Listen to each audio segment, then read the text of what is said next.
Thanks for tuning in to the Real Women Chronicles podcast. I am your international certified life coach, Tiaudra Taylor. The sole purpose of this podcast is to get you from where you are now to where you want to be. Yes, it's time to break chains and to get unstuck. Thanks again for joining in. Let's begin.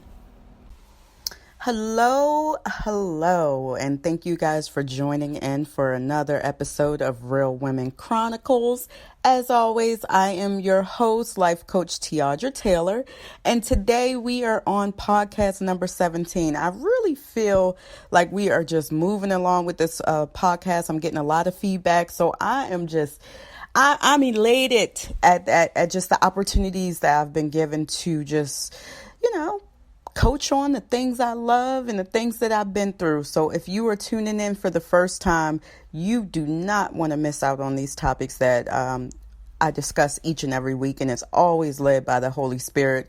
Also, if you are joining me again after listening to a few of my other podcasts, I want to personally thank you for just keeping me motivated, because when I see those downloads and I see those views and things like that, of course, I don't know where they're coming from, but when I see it, it keeps me motivated because it shows me that God is moving in the right direction with me, and He is showing me that there are people that are tuned in and ready to hear these topics. So I thank you.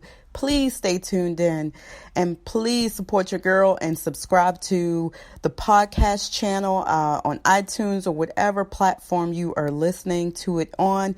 If you really like this podcast and you don't mind being acknowledged, be sure to leave me a comment, leave me a little like or something. Let me know, how you like it. Okay, so today, just to jump right into podcast number 17, I decided to make this podcast a question and answer series. As some of you may know already, many times at the end of my previous podcast, I will ask folks to email me any questions they may have, and I'll try to address it in future podcasts. So that is the purpose of this podcast. And if you are not the person or persons that emailed me, I believe that this podcast can be a blessing to you as well, because these are questions that many of us are faced with, especially going through relationships, relationship issues and things like that. So I selected two questions from some of my listeners, a few of my listeners, to go over today. So I hope you guys are tuned in, and let's begin. So one of the first questions that I received was whether or not it's okay to put your feelings on paper and send it to the person that hurt your feelings, and whether or not, it would be a good idea to explain what this person has put you through, what impact they've made on your life in order to move forward. Okay, so that is the question. And I did respond vaguely to this question via email. I will often do that just to, give you a couple little things to think about. But I want to go into more detail and elaborate on that email and just let you know that there are times in life when things end without a proper farewell. Okay, and whenever we go to seek out a person to explain to them how we feel and to, get it off our chest, almost in a sense to gain closure over that situation, we are often putting ourselves at an even more vulnerable state, unfortunately. I know it seems like it would be releasing and it'd be like a big release to tell this person who probably may or may not even know how you feel and the impact that they've made, especially the negative impact that they've made on your life. Of course, many of us would feel the urge to want to release that, because when it's on your chest like that, you do want to get it off your chest. But many times that closure is only sought after because we're not completely over the person or the situation. And that would be my reasoning to not wanting to proceed with a situation like that. Because if I'm in the middle of healing and I'm trying to still heal these wounds that are kind of probably still fresh because they're scabbing up, but they're not all the way healed.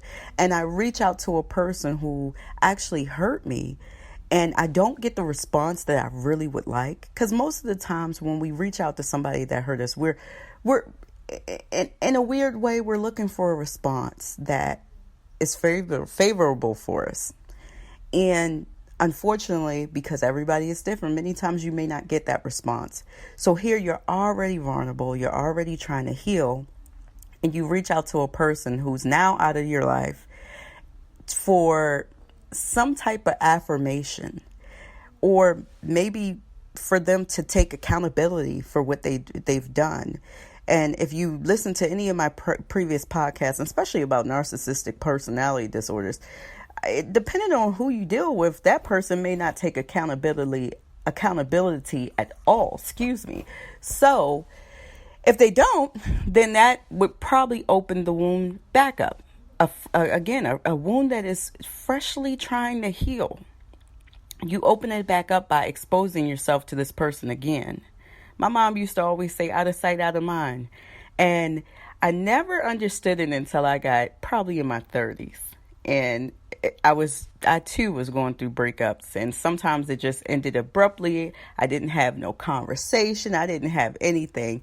But I just noticed the lack of contact that I had with that person helped me heal a lot better. Now, everybody is different, but I personally, as my personal and professional opinion, would state that if you're trying to move forward, no contact would be the best contact.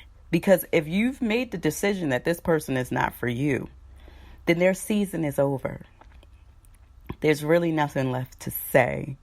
There's really nothing left to do. Their time is up. If you feel it in your spirit, if you know it in your heart, that this person did not treat you right and they were not the right person for you, that is enough closure that you need. See, God doesn't always allow you to dictate how and when he shifts people in and out of your life. We often will pray for peace and happiness and self-love, etc. But we're never prepared to accept the changes that God has to make in order to get us there. And believe it or not, a lot of times in order to get us to that place of peace and happiness that we've been praying about, he's got to move some people. And it may get ugly because somehow in this removal of that person, or somehow in this change of the situation, or even when the devil wants to run havoc in your relationship or in your mate, there's a blessing behind there. There's a lesson to be learned. God has not put you here by accident. He knew it was going to happen. This is all part of his plan. And we have to be careful, guys, when we're praying for God for certain things. And we're like, God, just, give me this happiness. I'm tired of feeling depressed. I'm tired of feeling, sad all the time.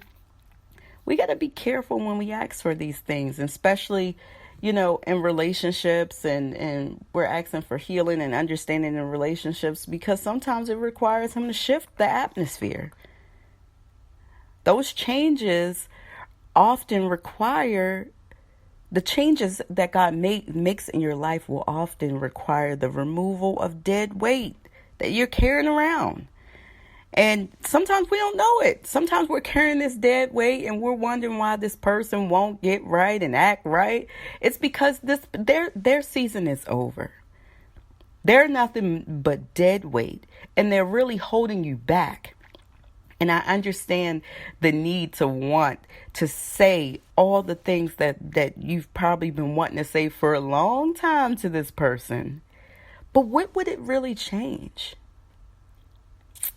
When you ask yourself questions like that, you'll probably come to realize that it's not going to change anything. You may even end up, again, putting yourself at a more disadvantage than you were initially when you were operating on the out of sight, out of mind type of tactic. And it doesn't mean out of mind literally. It just means, my mom would tell us that, because it just means the less contact you have with the person, the the less you think about them. And I know, of course, going through a breakup, that could seem weird initially.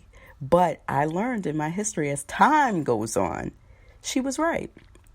I began to wake up and I began to focus on my day and not focus on what somebody else did to me. We have to understand that closure does not come from people. It comes from God. He shuts those doors. He closes those opportunities. He shuts down those relationships. And if for any reason, if God has decided that this relationship has come to an end, you have to understand there was nothing left in that relationship to gain. Because if it was, God would have kept you there. There's nothing left to gain in that relationship, and the relationship probably bears no more fruit. It's a dry place. And you don't want to be stuck in dry places. Of course, I understand that it hurt you. I understand that you got things you want to get off your chest. I get it. Okay, but understand the power of God. God sees your tears. Allow him to be your vindicator. Allow God to be your vindicator. He won't fail you. Many times we wouldn't even soak over what's gone if we knew what was coming. And this is the time that we grow in faith. Okay? Not only do we grow in the faith that we have in God, but we also have to grow in the faith that we have in ourselves.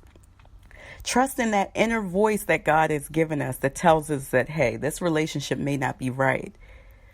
And it may not be what God's best is for you. And sometimes we ignore that intuition, especially as women. We will ignore that intuition and then we'll become resentful. We'll become angry because we allowed this person to do so much to us. And the entire time we forget that it's more about what we've done to ourselves, which was ignoring that voice that told you it wasn't right. 99% of the time, we felt it. Before it came to an end, we knew it.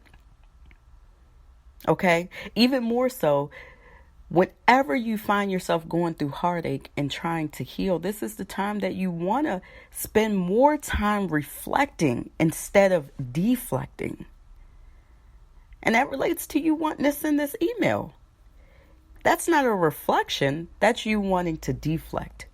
And you got to face your decision making. You have to take time to reflect on what led you to this type of relationship. What are the thoughts that put you in this type of relationship? Many times we can feel things as women and we ignore it.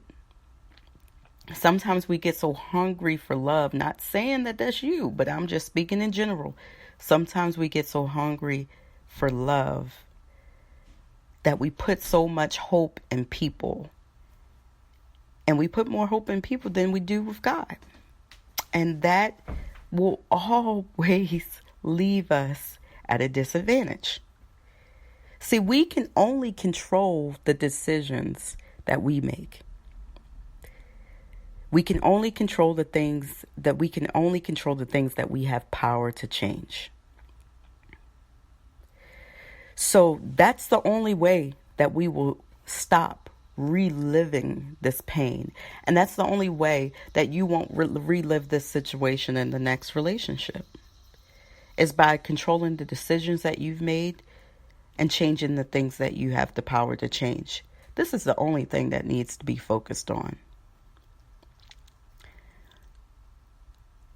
So, in a nutshell, to answer your question, I do believe that reaching out to let this person know how you feel and the impact that they've had on your life would probably work against you than work for you. If you feel the need to want to write out how you feel, I would suggest journaling. A lot of times we can't talk to the people around us. We don't want to tell them our innermost feelings about a situation. And I found in my personal experience that writing my feelings down allows you to release those feelings. And it kind of will stop you from picking up that computer or picking up that pen and sending that letter to the person who hurt you, who does not have the ability to heal you. The person who hurt you will never have the same power to heal you. Only God does. So, to answer your question, and I